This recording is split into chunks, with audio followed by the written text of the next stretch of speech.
Yes. Hello students, welcome back to another session.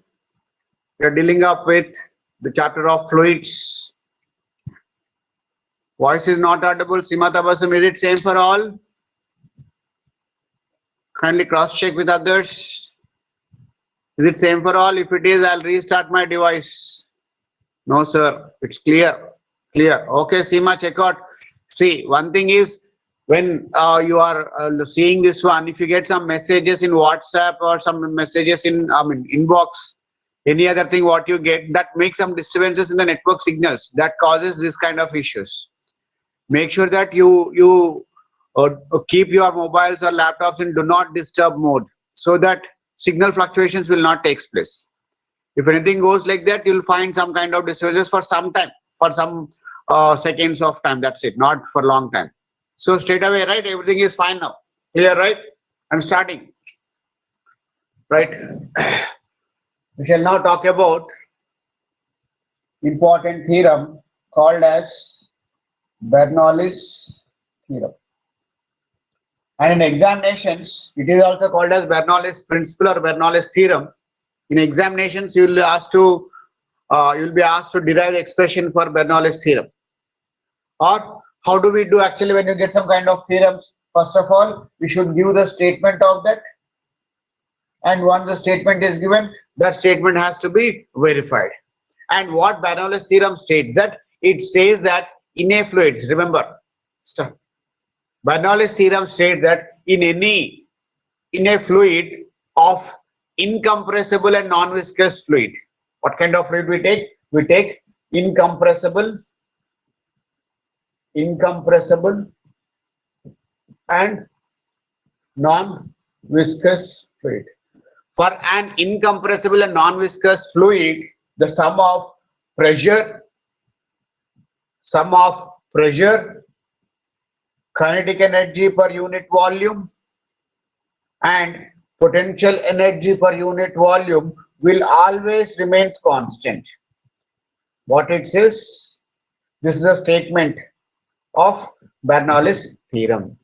Bernoulli's theorem states that for an incompressible non-viscous fluid in a fluid flow in a flow tube, right? Where does fluid flows? It flows in a flow tube.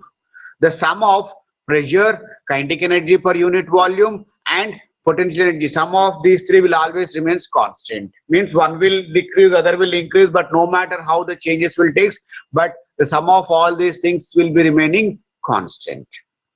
Now, this is a statement, but I'm repeating the statement. Statement says that, statement of Bernoulli's principle or Bernoulli's theorem states that for an incompressible and non-viscous fluid, the sum of pressure, kinetic energy per unit volume, and potential energy per unit volume will always remains constant. What is the meaning of remaining constant? These three, sum of these three at any point in the fluid flow will be remaining constant. Is the statement clear? Now we need to prove this statement.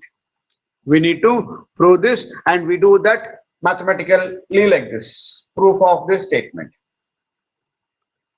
Proof of this statement we do like this. Is the statement clear? If it is clear, I'll go ahead. And you can draw equations also for this before going for the proof. Plus, what is kinetic energy per unit volume? Kinetic energy is half mv square by volume plus mgh, potential energy mgh by v is equals to constant. Mass by volume called as density, therefore pressure plus half rho v square plus rho gh is equals to constant. This is the equation of Bernoulli's theorem. What is that? This is the equation of Bernoulli's theorem. What did they have done? It is kinetic energy per unit volume, potential energy per unit volume. Kinetic energy means half mv square by volume.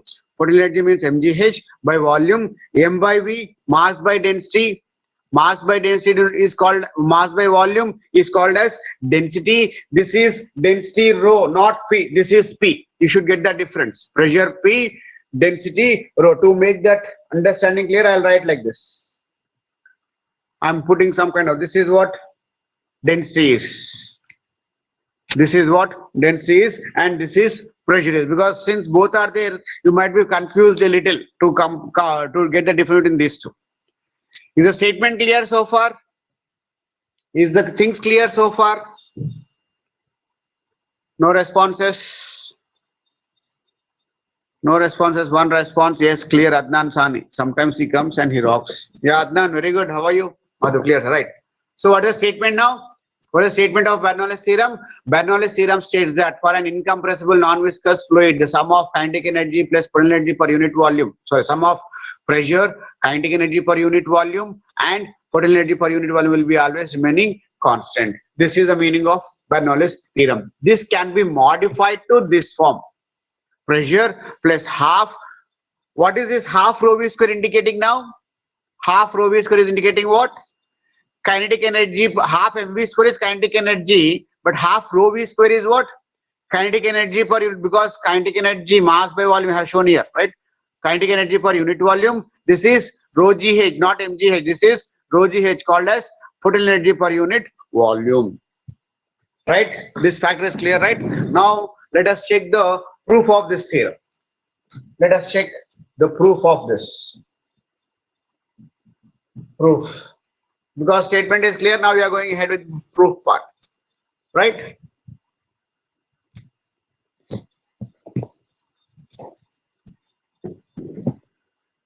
To prove this, we need to make some certain assumptions like this. Make sure that you follow these assumptions.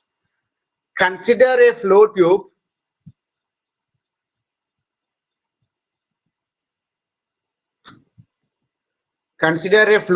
of concentrated LFU. Consider a flow tube of different cross-sectional area.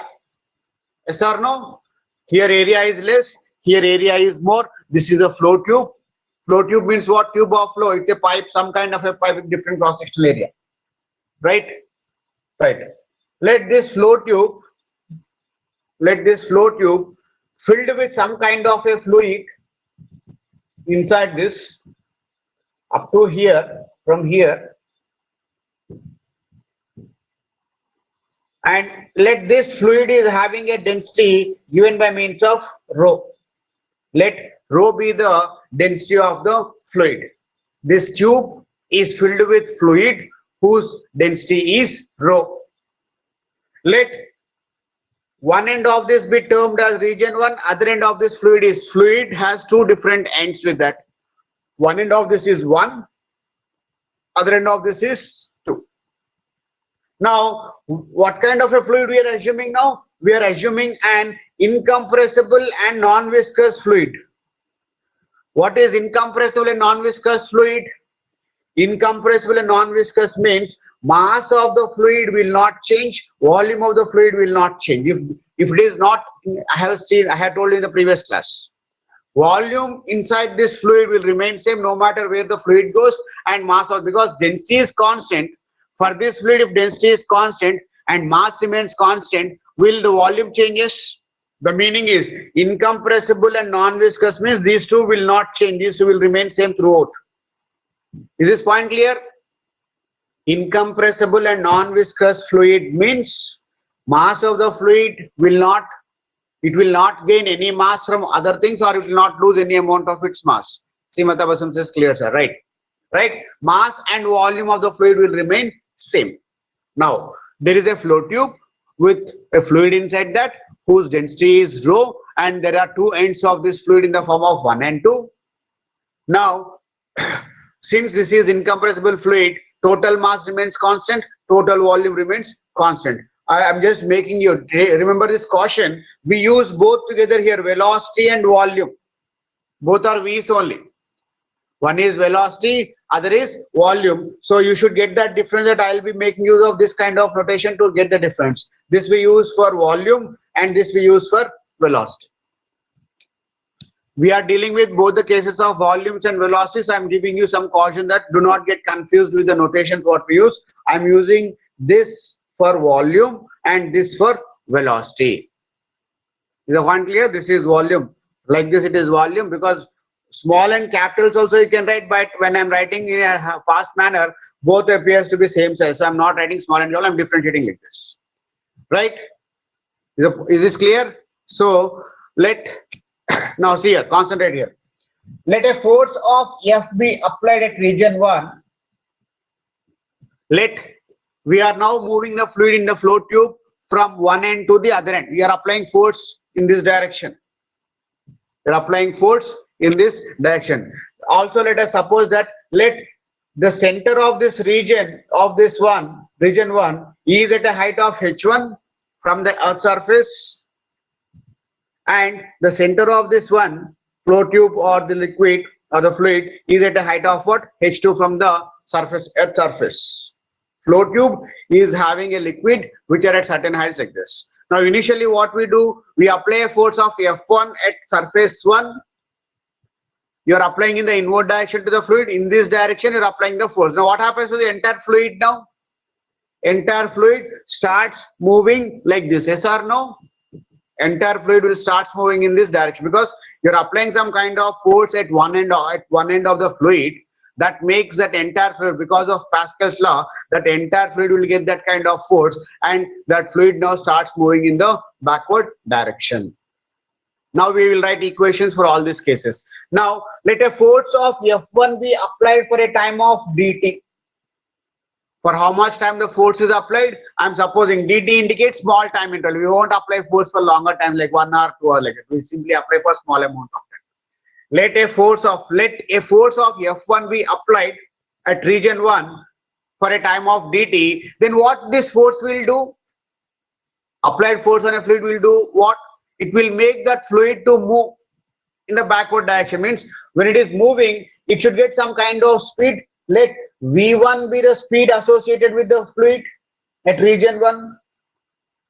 V1 be the speed, because it is applied force for a time t dt. This fluid starts moving. That motion of the fluid at this region, because it depends upon area clearly. Equation of continuity, a1 v1 is equals to a2 v2. Here area is small, accordingly some velocity. Here area is something different, according to some other velocity. Here area is different, according to some other velocity.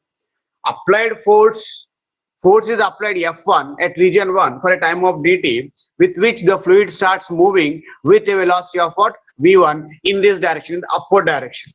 We are moving the fluid in the upward direction from bottom surface, right? So when this is moving, will it travel any amount of distance? The region 1 will not displace to some other location. When you apply force for dt, it now travels to a distance of, let me suppose this is the initial position is A. From A it is now moving to B. One end of this fluid is having its region to be A. Now because of the action of force, fluid is moving with a velocity of v1 for a time of dt, with which the location of A now changes to B. Therefore, is this not the displacement traveled by the fluid? And that displacement traveled by the fluid is given by, I'm indicating that by means of ds1, because for region 1, dt is small time, velocity is small, resulting in small change of displacement. I am supposing that displacement to be equal to how much? ds, because of region 1. Region 1, ds1 is the displacement from A to B. Fluid is moving. Now, when this is happening at region 1, what happens to things at region 2? Let me now suppose region 2 is having its initial position to be at C. Region 2 is having its initial position to be at C. Now, because of this one, this also starts moving some force in backward direction. Thereby, it is also going to get some kind of velocity with it, v2.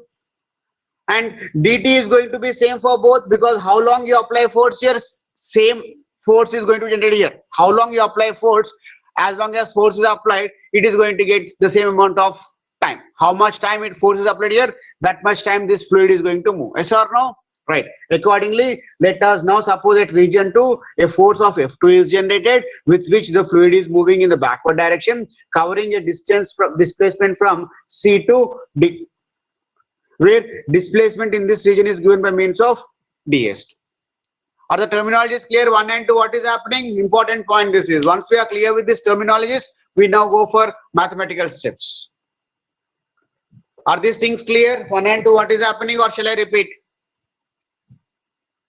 Are these things clear? There are two regions, 1 and 2. Force is applied at region 1, which is making that fluid to move, which is covering a distance of ds1. Repeat. Expected Adnan Sane from you.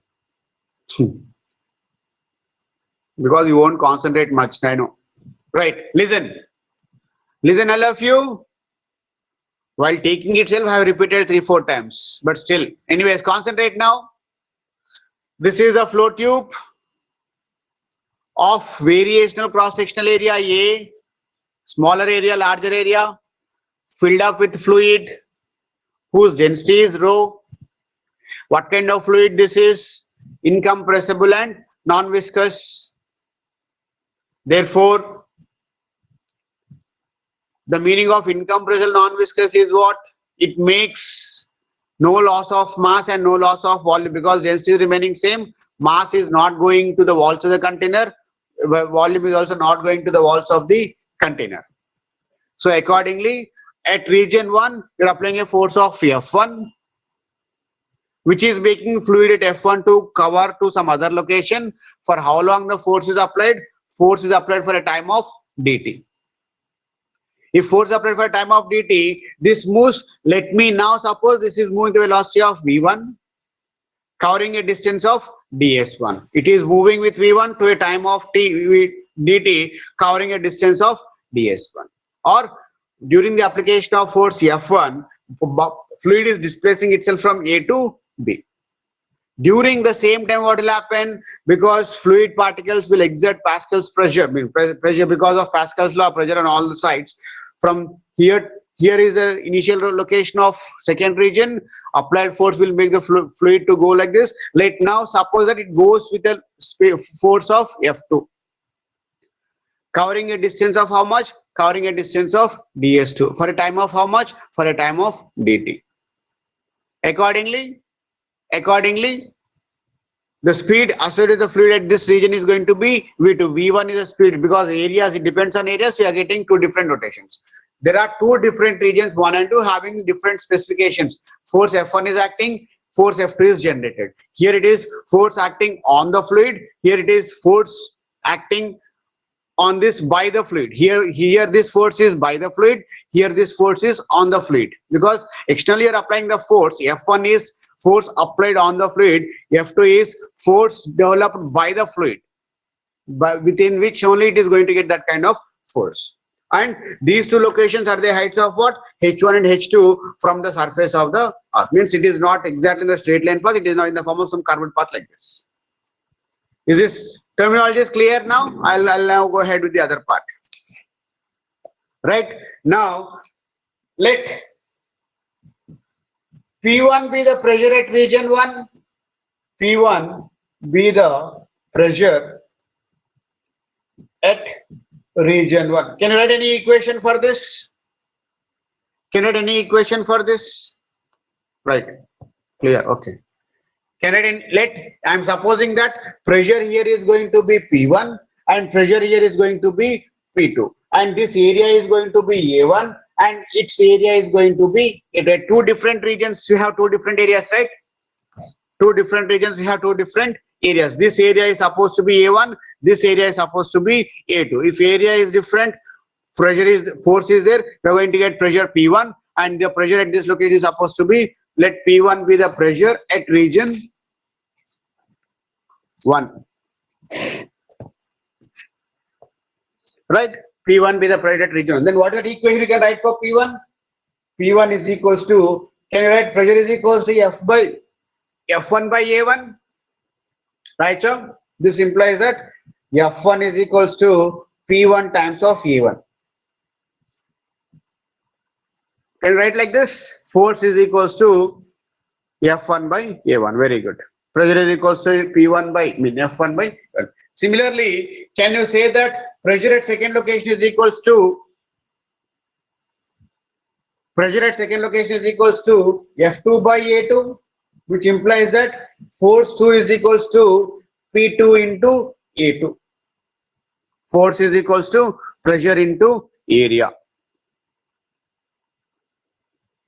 Now what? Yes, very good. Now what we, Rishita, Madhu answering this. Yes. Now what we do is that we apply work energy theorem on this to see how much of work is done on the fluid and by the fluid. Fluid is doing, it is applying force, is making some kind of displacement change, with which what happens? Fluid would be in the position to do some kind of work. Now let us check how much is the work done by the fluid in different parts. Let us check like this.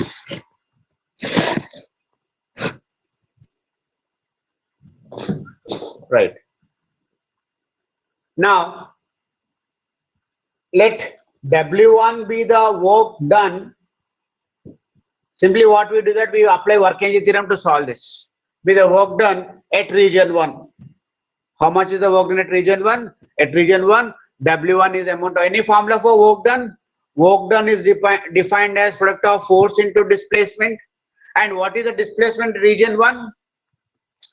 What is the displacement at region 1? Displacement at region 1 is ds1 clearly. You can write like this.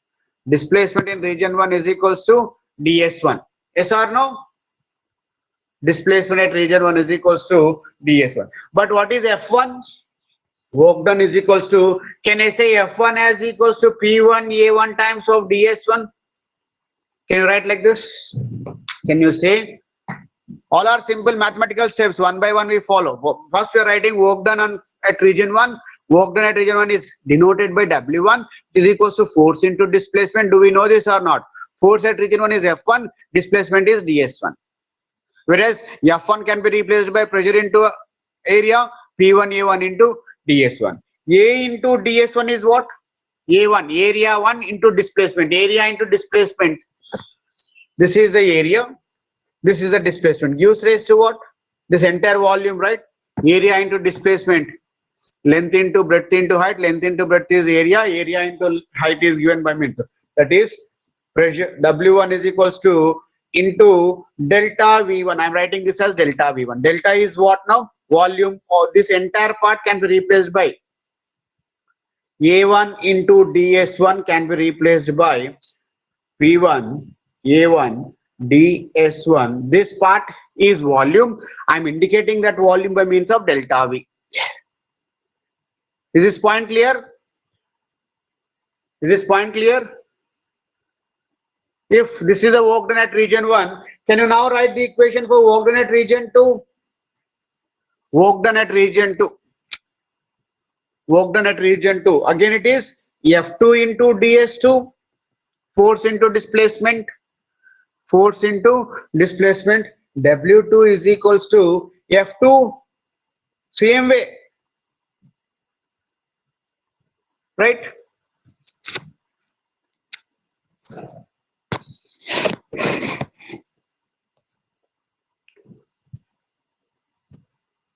Are the points clear? Yeah.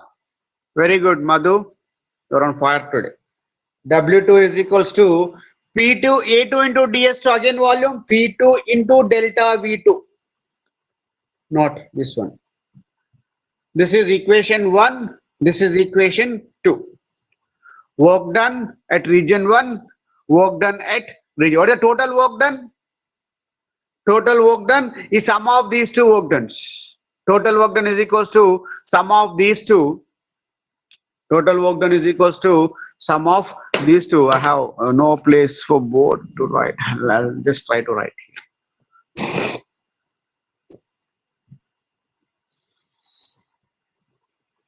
Right. Now what is that? Total work done is equals to, total work done W is equals to W1 plus W2. Not able to see. Wait. Right. Total work done W is equals to W1 plus W2. But here one is opposite to the one is here in physics we follow this one. W1 is the work done on the fluid. We are doing some work and it is considered to be positive. If we are doing some work on the fluid, it is considered on the fluid is considered. Now we are applying force on the fluid, therefore that is being considered as force. But at the other end, what is happening? Fluid itself is doing the work. Work done by the fluid. This is, and in physics we follow this one to be. You should follow these two terminologies. Work done on the fluid is considered to be positive. Work done by the fluid is considered to be negative. You should remember these notations and we'll follow this one. We don't know this earlier. We should follow this. So accordingly, total work done W net is equals to what? W net is equals to, that is, what is that? P1 delta V1 minus P2 delta V2. Right? One is positive, W1 is positive, W2 is negative. Why it is positive and negative? Because W1 is the work done on the fluid and W2 is the work done by the fluid. In physics, we follow these notations. When work is done on the fluid is positive, when work is done by the fluid is going to be negative. But here, can I say that delta V1 is equals to delta V2? Can anybody say why it is like this? And let us say this is equals to delta V. In this case, can I say that W1 is equals to delta V1 is equals to delta V2? I am supposing that to be delta V. Let these two is equals to delta V. ఇది అనొచ్చా అనకూడదు, ఎందుకు అనొచ్చు చెప్పండి. ఇప్పటిదాకా మీ class అర్థమైతే. V is what, Manjula?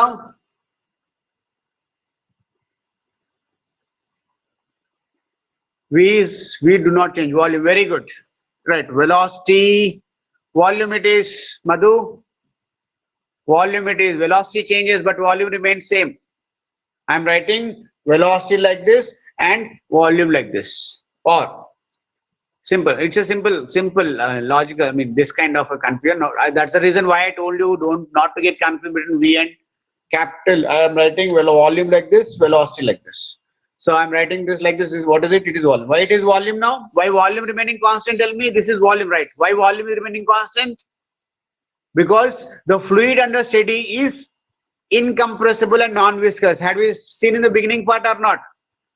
Fluid under steady is incompressible and non-viscous, which means that mass and volume do not change. Therefore, volume of the fluid in both the cases is going to be same. Accordingly, the volume change at first one is equals to volume at second one. I am now supposing this to be equals to how much? Delta V. Accordingly, what equation we can write for W net now? W net is equals to P1 delta V minus P2 delta V. This is equals to P1 minus P2 times of delta V. This is net amount of work done. This is the first part of theorem. Theorem lo second part ayindi ippadiki. This is the first part. W net is equals to P1 minus P2 times of delta V. Up to here is the point clear? We should solve equation for Bernoulli's theorem based upon this explanation. If it is clear up to here, I'll go ahead with the next part. What is that first part? Under first part, we have shown that net amount of work done is equal to change of pressure multiplied by delta V, which is called as, this is from work energy theorem. Very good, all of you are saying clear, right? This is from work energy theorem we are solving. This is LHS of work energy theorem. Net amount of work done is equals to, net amount of work done is equals to, work energy theorem says net amount of work done is equals to change of total mechanical energy. Do you remember that work energy theorem? Do you remember that work energy theorem? This equation 1, what is obtained here? This equation 1 is what is obtained here. Is obtained here is LHS of, I'll just remove this part. Okay, I'll remove this part.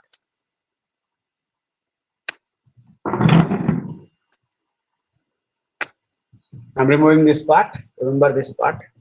So what is that? We have got an equation for LHS of work energy theorem. I'll just brief up quickly. What is that? From work energy theorem, we know that from work energy theorem, what is that we know? We know that net amount of work done is equals to net work done is equals to change of total mechanical energy, that is equals to change of kinetic energy plus change of potential energy. Net work done. This is work energy theorem. Hopefully you know this. Do you know this work energy theorem or not? Net amount of work done is equals to change of kinetic energy plus change of potential energy. Telsa telida my visham. Work energy theorem telsa telida. Yes, right. So far what you have done? So far here what you have done is that you have done the equation for LHS of work energy theorem. This is net amount of work done. P1 minus P2 times of delta V is the net amount of work done. In work energy theorem, this is LHS factor. This is LHS of work energy theorem, right? Now, what is RHS of work energy theorem? What is RHS of work energy theorem? That equation what is obtained is LHS of work energy theorem. Now we should find this thing, that is RHS of work energy theorem states that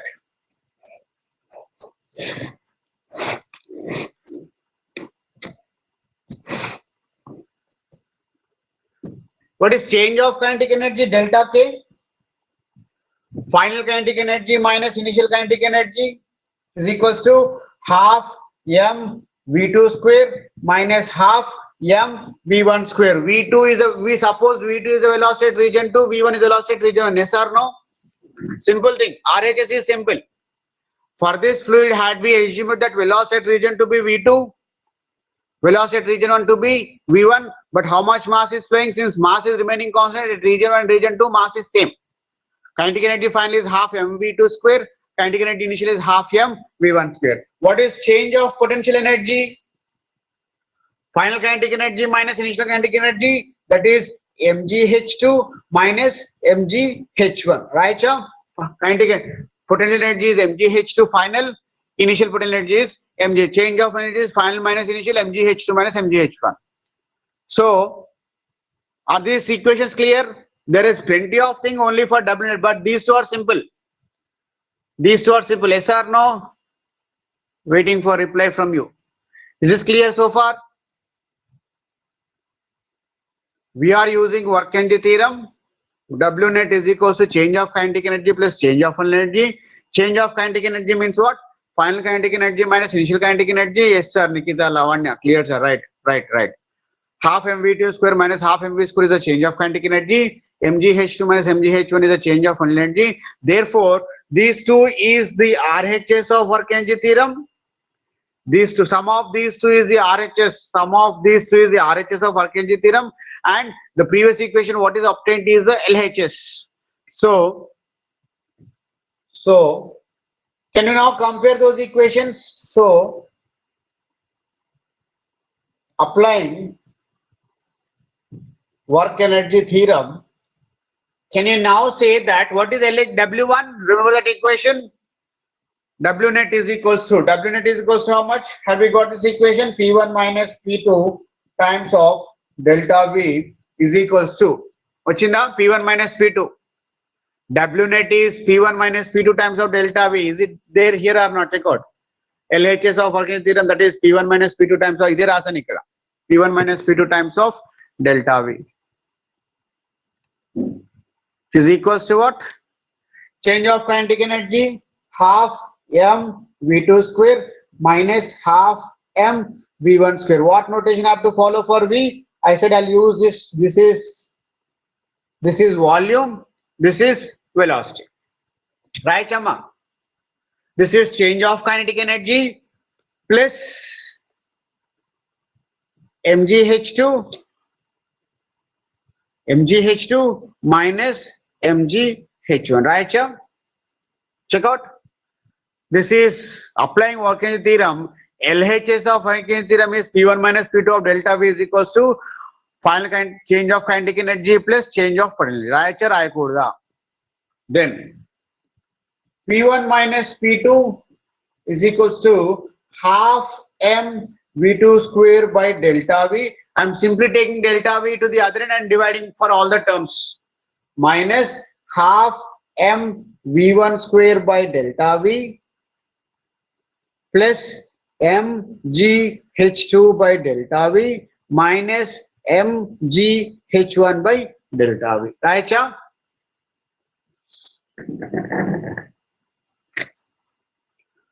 Right, chama? చూడండి ఇక్కడ ఏం చేస్తాం? P1 minus P2 delta V is equals to this one, change of kinetic energy plus change of potential energy. But delta V is taken to this, dividing all the four terms by delta V, because mass by volume m by delta V can be replaced by rho. Mass by volume e kadamma, change of volume, mass by volume, it is density. Right kada density ani ippudu. Therefore next line lo rastanu. Is this clear so far? Is it clear so far? Little concentration is what you need to understand. Is lengthy ga untadi kabatti meeku kodiga confusion avutadi ante. Derivation is easy. Work energy theorem, W net is equals to change of kinetic potential and rayalante. Now what is that? P1 minus P2 is equals to, can I write half rho V2 square minus half rho V1 square? Rho ila raddam.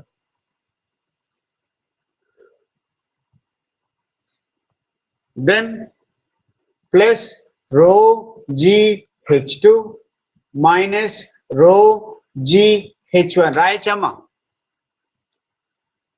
Simply modifying the terms. Yes or no? Now write all two terms together, one terms together. V1 square H1 take this side. Minus 1 plus side. Minus P2 term at risk kaltam. Emotionally P1 plus half rho V1 square plus rho G H1 is equals to P2 plus half rho V2 square plus rho G H2. And ఏమొచ్చింది చూడండి ఇక్కడ final equation లో ఏమొచ్చింది? This is the final equation of Bernoulli's theorem. ఏమొచ్చింది final equation of Bernoulli's theorem లోపల? Sum of pressure plus rho V square is half rho V square is kinetic energy per unit volume, right? This is the equation for Bernoulli's theorem. Kinetic energy per unit volume, potential energy per unit volume is remaining constant. And sum of these three at pressure at location 1 is equals to sum of these three at location 2. Man two regions iskunnam, two regions lopala it is going to be same. Most of you are not responding. Are the things clear? Ipen derivation. Derivation is over. Clear, sir. Very good, Madhu. I appreciate that. Because this is a bit lengthier one. That's the only difference what you find. I have given you all the things properly in this class. Anyways, you are going to get the recorded video of this. You can go through that once again if you are not getting any point here. Also, you have this detailed notes in your PDFs, what I have sent. But in that figure is different from what the figure you take here. మనం ఇక్కడ తీసుకున్న figure కి అక్కడ వచ్చే figure కొద్దిగా difference వస్తుంది. Now you will follow today's figure only. Already ఇంతకు ముందు కొద్దిగా వీడియో ప్రీవియస్ వెళ్తే ఫిగర్ వస్తుంది కదా, డయాగ్రామ్ వస్తుంది కదా, దాన్ని ఫాలో అండి. ఈ ఈక్వేషన్ ఏం చెప్తుందమ్మా? What is equation is saying now? What is equation is saying? The sum of three things at a point is remaining constant. What these three things? Sum of pressure, kinetic energy per unit volume, potential energy per unit volume is remaining constant. If this is pressure, what this factor should indicate? Half rho V1 square A factor indicate చేయాలమ్మా? ఇది కూడా ప్రెషరే అవ్వాలి, ఇది కూడా ప్రెషరే అవ్వాలి. ఎందుకంటే ప్రిన్సిపల్ ఆఫ్ హ్యూమిడిటీ బట్టి three things can be added only for the same all are same quantities. The units and dimensions లో స్టార్టింగ్ లో వస్తుంది principle of superposition homogeneous equation. You can add any number of things or subtract only if both are indicating the same things. Accordingly, this is also kinetic energy per unit volume also talks about pressure only. Potential energy per unit volume also talks about pressure only. Accordingly, the sum of these three things at a point in a fluid flow. For what kind of a fluid? For incompressible and non-viscous fluid. Is that clear? Is that clear? I think we are done with this derivation. I just wish you people to go through this one more time. I'm just stopping the recording. We can have some general discussion now. Okay.